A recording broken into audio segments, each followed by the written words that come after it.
Hello friend, स्वागत है आपका अपने चैनल आज क्लास में। आज की इस वीडियो में विज्ञान के काफी महत्वपूर्ण 40 ऑब्जेक्टिव प्रश्न हम आपको बताएंगे।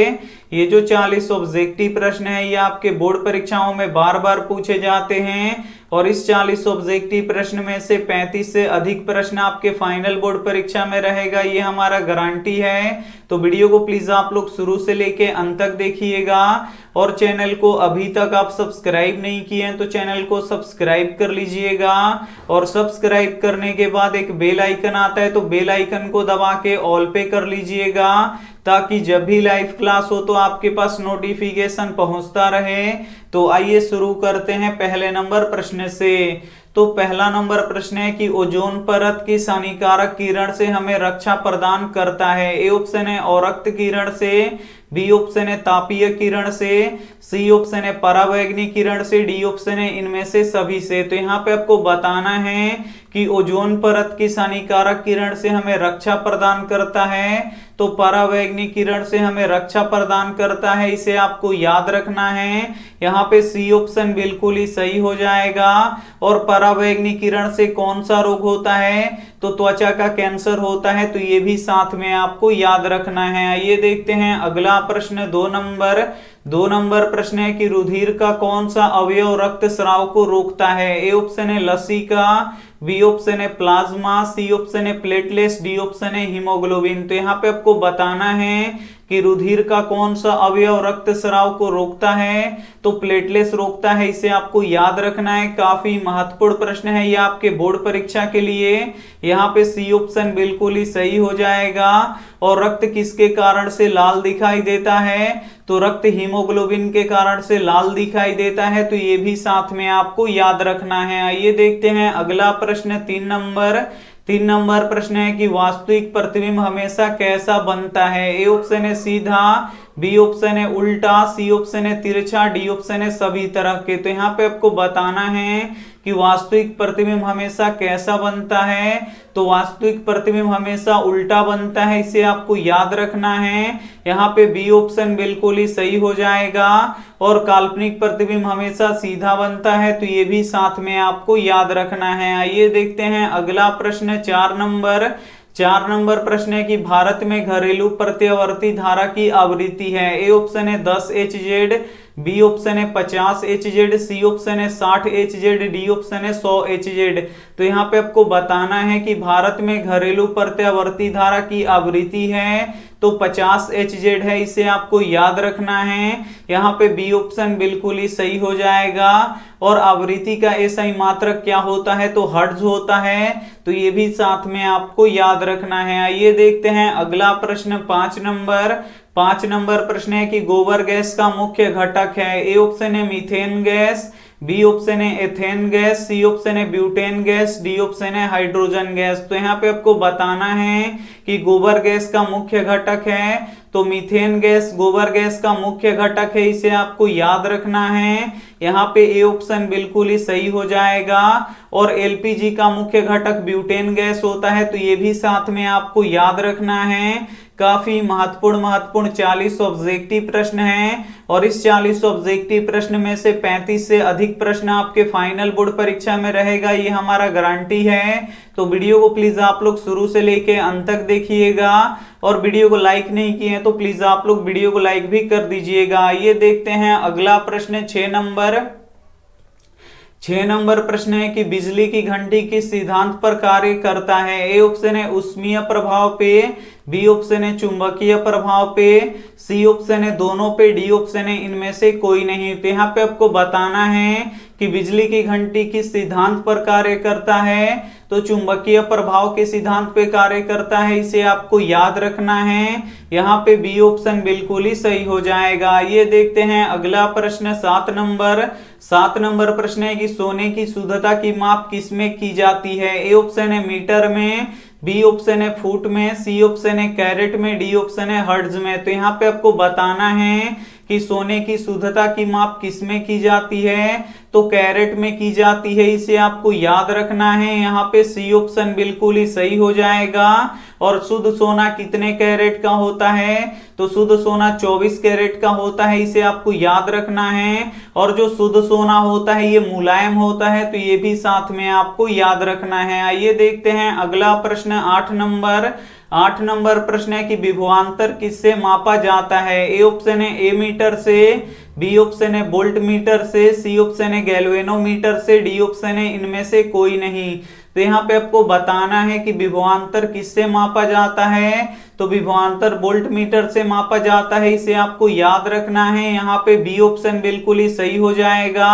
और विद्युत धारा किससे मापा जाता है? तो विद्युत धारा ए मीटर से मापा जाता है, तो ये भी साथ में आपको याद रखना है। आइए देखते हैं अगला प्रश्न 9 नंबर प्रश्न है कि आवर्त सारणी में कितने आवर्त होते हैं? ए ऑप्शन है 7, बी ऑप्शन है 9, सी ऑप्शन है 8, डी ऑप्शन है 12। तो यहाँ पे आपको बताना है कि आवर्त सारणी में कितने आवर्त होते हैं। तो 7 आवर्त होते हैं, इसे आपको याद रखना है। यहाँ पे ए ऑप्शन बिल्कुल ही सही हो जाएगा।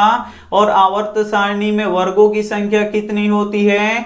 तो वर्गों की संख्या 18 होती है, तो ये भी साथ में आपको याद रखना है। आइए देखते हैं अगला प्रश्न 10 नंबर प्रश्न है कि स्पेक्ट्रम में किस रंग के किरण का झुकाव अधिक होता है? ए ऑप्शन है लाल रंग का, बी ऑप्शन है हरा रंग का, सी ऑप्शन है पीला रंग का, डी ऑप्शन है बैगनी रंग का। तो यहाँ पे आपको बताना है कि स्पेक्ट्रम में किस रंग के किरण का झुकाव अधिक होता है। तो बैगनी रंग के किरण का झुकाव अधिक होता है, इसे आपको याद रखना है। यहाँ पे डी ऑप्शन बिल्कुल ही सही हो जाएगा। और लाल रंग के किरण का झुकाव कम होता है, तो ये भी साथ में आपको याद रखना है। आइए देखते हैं अगला प्रश्न 11 नंबर प्रश्न है कि अंडाणु का निषेचन कहाँ होता है? ए ऑप्शन है योनि में, बी ऑप्शन है गर्भाशय में, सी ऑप्शन है फेलोपियन नलिका में, डी ऑप्शन है अंडाशय में। तो यहाँ पे आपको बताना है कि अंडाणु का निषेचन कहाँ होता है। तो फेलोपियन नलिका में होता है, इसे आपको याद रखना है।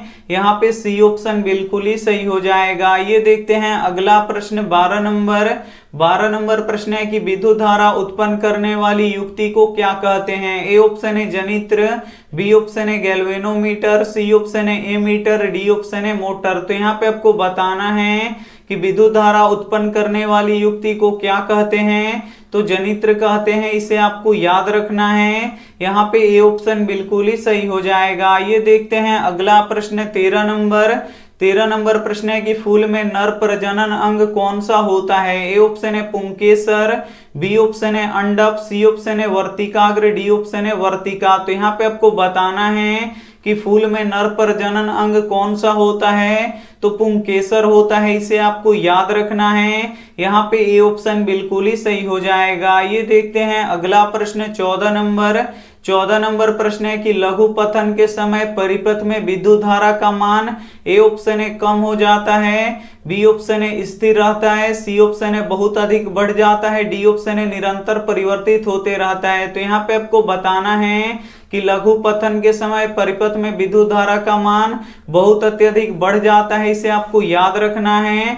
यहाँ पे सी ऑप्शन बिल्कुल ही सही हो जाएगा। ये देखते हैं अगला प्रश्न 15 नंबर प्रश्न है कि किस रंग का तरंगदैर्घ्य अधिकतम होता है? ए ऑप्शन है बैगनी रंग का, बी ऑप्शन है लाल रंग का, सी ऑप्शन है नीला रंग का, डी ऑप्शन है पीला रंग का। तो यहाँ पे आपको बताना है कि किस रंग का तरंगदैर्घ्य अधिकतम होता है। तो लाल रंग का तरंगदैर्घ्य अधिकतम होता है, इसे आपको याद रखना है। यहाँ पे बी ऑप्शन बिल्कुल ही सही हो जाएगा।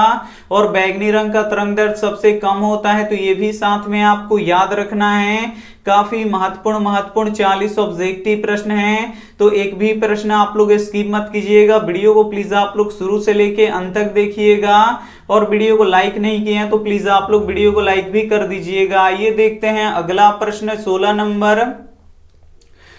नंबर प्रश्न है कि क्लोरोफिल वर्णक का रंग होता है। ए ऑप्शन है हरा, बी ऑप्शन है लाल, सी ऑप्शन है नीला, डी ऑप्शन है काला। तो यहाँ पे आपको बताना है कि क्लोरोफिल वर्णक का रंग होता है। तो क्लोरोफिल वर्णक का रंग हरा होता है, इसे आपको याद रखना है। यहाँ पे ए ऑप्शन बिल्कुल ही सही हो जाएगा। और क्लोरोफिल के कारण ही जो पेड़ पौधों की पत्तियां होती हैं वो हरी दिखाई देती हैं, तो ये भी साथ में आपको याद रखना है। आइए देखते हैं अगला प्रश्न 17 17 नंबर प्रश्न है, निम्न में से किसका उपयोग खाना बनाने वाले ईंधन में नहीं होता है? ए ऑप्शन है सीएनजी का, बी ऑप्शन है एलपीजी का, सी ऑप्शन है बायोगैस का, डी ऑप्शन है कोयला का। तो यहाँ पे आपको बताना है कि निम्न में से किसका उपयोग खाना बनाने वाले ईंधन में नहीं होता है। तो सीएनजी का नहीं होता है, इसे आपको याद रखना है। यहाँ पे ए ऑप्शन बिल्कुल ही सही हो जाएगा। ये देखते हैं अगला प्रश्न 18 नंबर प्रश्न है, डायनेमो यांत्रिक ऊर्जा को किस ऊर्जा में बदलता है? ए ऑप्शन है ध्वनि ऊर्जा में,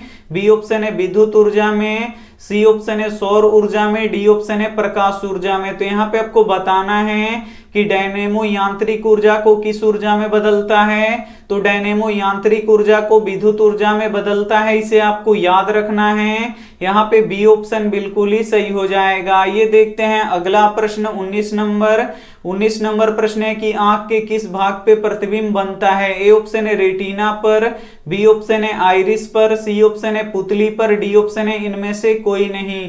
तो यहाँ पे आपको बताना है कि आंख के किस भाग पे प्रतिबिंब बनता है। तो रेटिना पे बनता है, इसे आपको याद रखना है। यहाँ पे ए ऑप्शन बिल्कुल ही सही हो जाएगा। ये देखते हैं अगला प्रश्न 20 नंबर प्रश्न है कि अपवर्तन के कितने नियम हैं? ए ऑप्शन है 2, बी ऑप्शन है 3, सी ऑप्शन है 5, डी ऑप्शन है 4। तो यहाँ पे आपको बताना है कि अपवर्तन के कितने नियम हैं। तो अपवर्तन के 2 नियम है, इसे आपको याद रखना है। यहाँ पे ए ऑप्शन बिल्कुल ही सही हो जाएगा। और परावर्तन के कितने नियम होते हैं? तो परावर्तन के 2 ही नियम होते हैं, तो ये भी साथ में आपको याद रखना है। आइए देखते हैं अगला प्रश्न 21 नंबर प्रश्न है कि डॉक्टरी क्षेत्रों में कौन सा दर्पण का प्रयोग किया जाता है? ए ऑप्शन है उत्तल लेंस का, बी ऑप्शन है अवतल दर्पण का, सी ऑप्शन है उत्तल दर्पण का, डी ऑप्शन है समतल दर्पण का। तो यहाँ पे आपको बताना है कि डॉक्टरी क्षेत्र में कौन सा दर्पण का प्रयोग किया जाता है।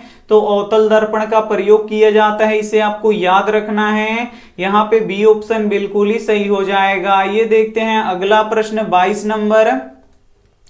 22 नंबर प्रश्न है कि उत्तल दर्पण द्वारा कैसा प्रतिबिंब बनता है? ए ऑप्शन है बड़ा और सीधा, बी ऑप्शन है छोटा और उल्टा, सी ऑप्शन है छोटा और सीधा, डी ऑप्शन है बड़ा और उल्टा। तो यहाँ पे आपको बताना है कि उत्तल दर्पण द्वारा कैसा प्रतिबिंब बनता है। तो छोटा और सीधा बनता है, इसे आपको याद रखना है। यहाँ पे सी ऑप्शन बिल्कुल ही सही हो जाएगा। ये देखते हैं अगला प्रश्न 23 नंबर प्रश्न है कि किसकी सहायता से हम किसी वस्तु को देखते हैं? ए ऑप्शन है हवा की सहायता से, बी ऑप्शन है जल की सहायता से, सी ऑप्शन है पानी की सहायता से, डी ऑप्शन है प्रकाश की सहायता से। तो यहाँ पे आपको बताना है कि किसकी सहायता से हम किसी वस्तु को देखते हैं। तो प्रकाश की सहायता से हम किसी वस्तु को देखते हैं, इसे आपको याद रखना है। यहाँ पे डी ऑप्शन बिल्कुल ही सही हो जाएगा। ये देखते हैं अगला प्रश्न 24 नंबर प्रश्न है कि विद्युत हीटर में किस तार का प्रयोग किया जाता है? ए ऑप्शन है टंगस्टन का, बी ऑप्शन है नाइक्रोम का, सी ऑप्शन है चांदी का, डी ऑप्शन है तांबा का। तो यहाँ पे आपको बताना है कि विद्युत हीटर में किस तार का प्रयोग किया जाता है। तो नाइक्रोम के तार का प्रयोग किया जाता है, इसे आपको याद रखना है। यहाँ पे बी ऑप्शन बिल्कुल ही सही हो जाएगा। और विद्युत बल्ब का जो ये फिलामेंट होता है, ये किसका बना होता है?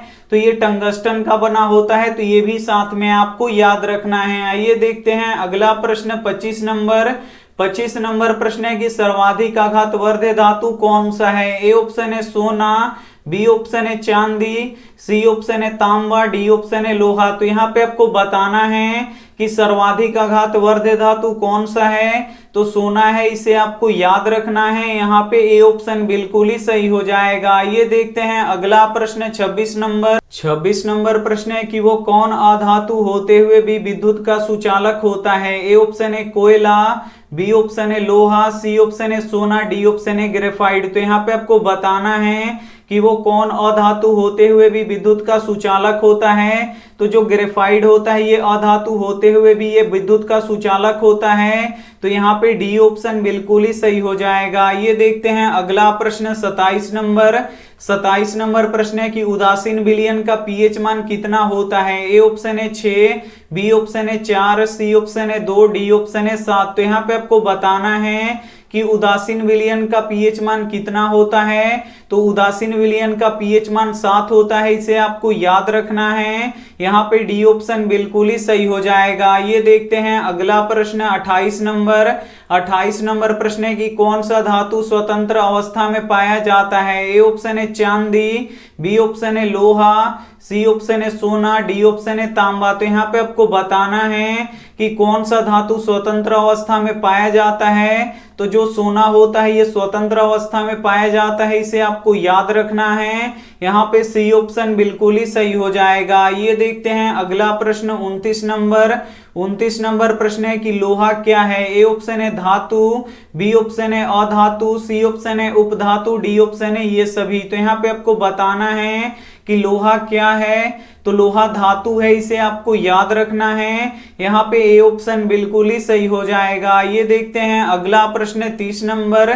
30 नंबर प्रश्न है कि हीरा और ग्रेफाइट किसका अपरूप है। ए ऑप्शन है लोहा का, बी ऑप्शन है मैग्नीशियम का, सी ऑप्शन है कार्बन का, डी ऑप्शन है एल्यूमिनियम का। तो यहाँ पे आपको बताना है कि हीरा और ग्रेफाइट किसका अपरूप है। तो ये कार्बन का अपरूप है, इसे आपको याद रखना है। यहाँ पे सी ऑप्शन बिल्कुल ही सही हो जाएगा। ये देखते हैं अगला प्रश्न 31 नंबर। 31 नंबर प्रश्न है कि डेंगू का मच्छर किस पानी में पनपते हैं। ए ऑप्शन है मीठा पानी में, बी ऑप्शन है गंदा पानी में, सी ऑप्शन है साफ पानी में, डी ऑप्शन है इनमें से सभी में। तो यहाँ पे आपको बताना है कि डेंगू का मच्छर किस पानी में पनपते हैं। तो साफ पानी में पनपते हैं, इसे आपको याद रखना है। यहाँ पे सी ऑप्शन बिल्कुल ही सही हो जाएगा। ये देखते हैं अगला प्रश्न 32 नंबर। 32 नंबर प्रश्न है निम्न में से कौन उत्पादक है। ए ऑप्शन है सर्प, बी ऑप्शन है मेढक, सी ऑप्शन है ग्रासहॉपर, डी ऑप्शन है घास। तो यहाँ पे आपको बताना है कि निम्न में से कौन उत्पादक है। तो जो घास होता है ये उत्पादक होता है, इसे आपको याद रखना है। यहाँ पे डी ऑप्शन बिल्कुल ही सही हो जाएगा। ये देखते हैं अगला प्रश्न 33 नंबर। 33 नंबर प्रश्न है कि पुरुषों में कौन सा लिंग गुणसूत्र होता है। ए ऑप्शन है XX, बी ऑप्शन है YY, सी ऑप्शन है XY, डी ऑप्शन है इनमें से कोई नहीं। तो यहाँ पे आपको बताना है कि पुरुषों में कौन सा लिंग गुणसूत्र होता है। तो पुरुषों में XY लिंग गुणसूत्र होता है, इसे आपको याद रखना है। यहाँ पे सी ऑप्शन बिल्कुल ही सही हो जाएगा। और स्त्रियों में XX लिंग गुणसूत्र पाया जाता है, तो ये भी साथ में आपको याद रखना है। आइए देखते हैं अगला प्रश्न 34 नंबर। 34 नंबर प्रश्न है कि सबसे कठोर प्राकृतिक पदार्थ कौन सा है। ए ऑप्शन है सोना, बी ऑप्शन है चांदी, सी ऑप्शन है लोहा, डी ऑप्शन है हीरा। तो यहाँ पे आपको बताना है कि सबसे कठोर प्राकृतिक पदार्थ कौन सा है। तो हीरा होता है, इसे आपको याद रखना है। यहाँ पे डी ऑप्शन बिल्कुल ही सही हो जाएगा। ये देखते हैं अगला प्रश्न 35 नंबर। 35 नंबर प्रश्न है कि सूर्य के श्वेत प्रकाश में कितने रंग होते हैं। ए ऑप्शन है 5, बी ऑप्शन है 6, सी ऑप्शन है 7, डी ऑप्शन है 3। तो यहाँ पे आपको बताना है कि सूर्य के श्वेत प्रकाश में कितने रंग होते हैं। तो सूर्य के श्वेत प्रकाश में 7 रंग होते हैं, इसे आपको याद रखना है। यहाँ पे सी ऑप्शन बिल्कुल ही सही हो जाएगा। ये देखते हैं अगला प्रश्न 36 नंबर।